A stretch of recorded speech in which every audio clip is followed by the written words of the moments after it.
Hello guys, so we're gonna change our filter dryer for this AC unit, but before that we're gonna recover the refrigerant from this line, and we're gonna collect it to our recovery tank by using our recovery pump.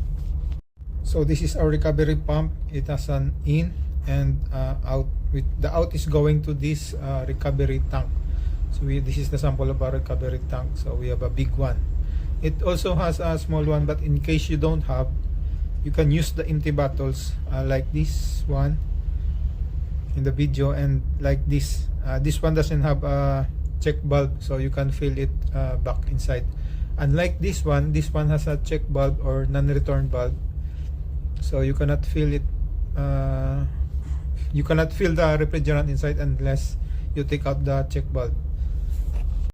Before we proceed, we must close this bulb. This is the outlet of the condenser.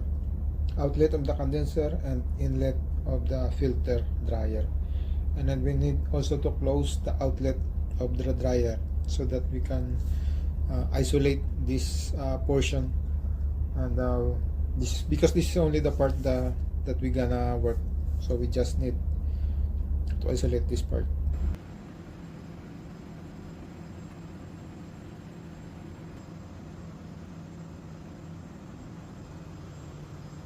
And this is our recovery pump. So the blue one has a filter which goes to the suction, and this one goes to the tank.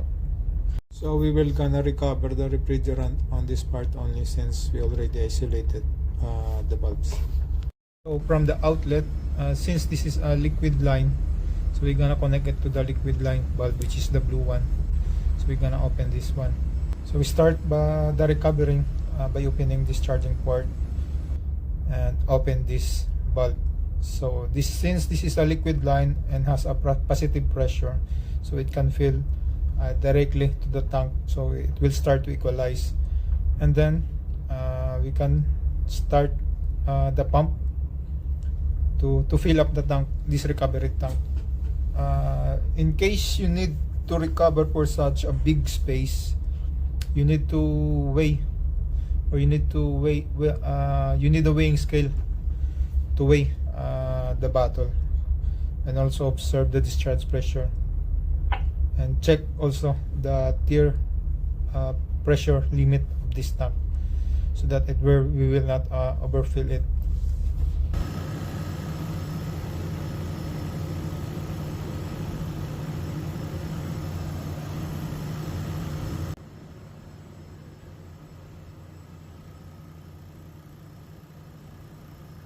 You need to observe the pressure. So as you can see, the suction goes down, and then the output pressure goes up, so it starts to filling in. This vacuum pump is equipped with a vacuum pressure, so in case the suction goes to vacuum, this one will be automatically stopped, because this unit is equipped with a vacuum sensor. So in case you don't need, so you can also switch off this one in case you need to vacuum also the system. Anyway, because this pump you can also use as a vacuum pump, only that you need to take out the recovery tank and switch off the vacuum sensor. After we see that the suction goes to 0, so we already closed the bulb, and as you can see, we check this tank and has already filled some refrigerant in it. And then we proceed to loose the bolts so that we can access the filter dryer.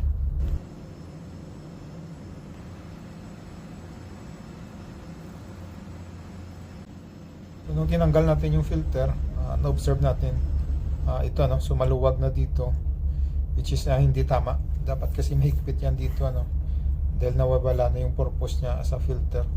So ibig sabihin magli-leak yung refrigerant doon, so yung function ng filter hindi na siya magpo-function as a filter.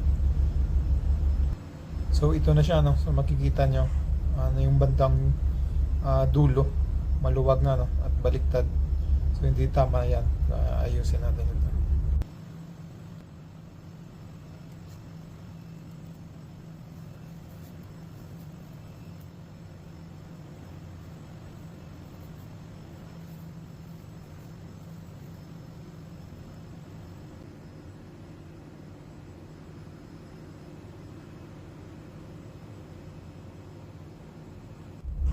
While we're assembling, we must be very careful to put back the gasket in each filter so that it will be sealed properly.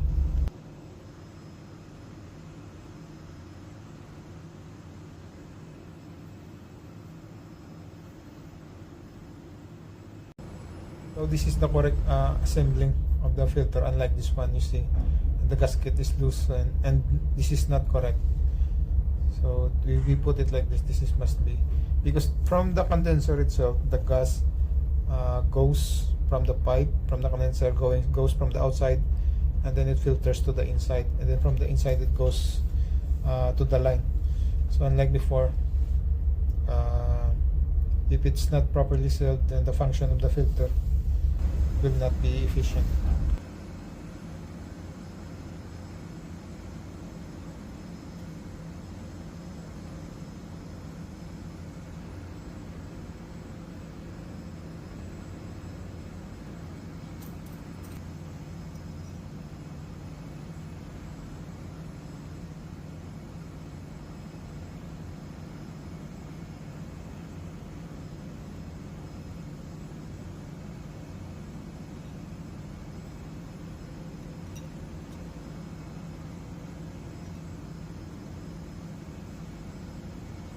So after closing it back and tightening the bolts, so we will start to vacuum this line. Anyway, we will use also the recovery pump, and but this time we will not connect it to the tank, since we will just taking out the air inside this line.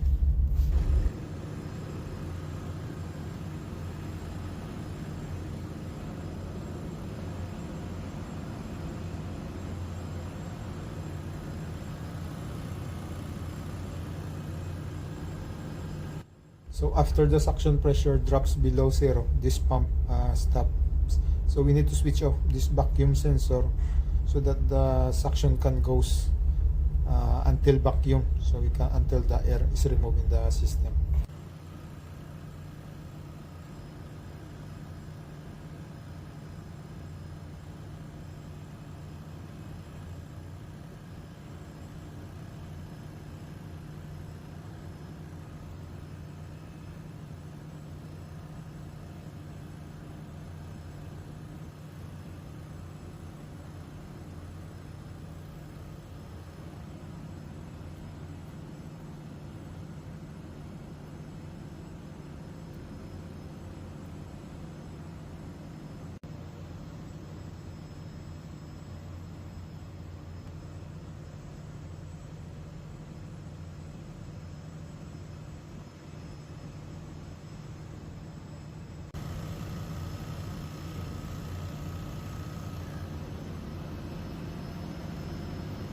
After we finish changing the filter and vacuum this line, so we start opening the bulb so that it will be ready in case we need to start this AC. That's all, guys.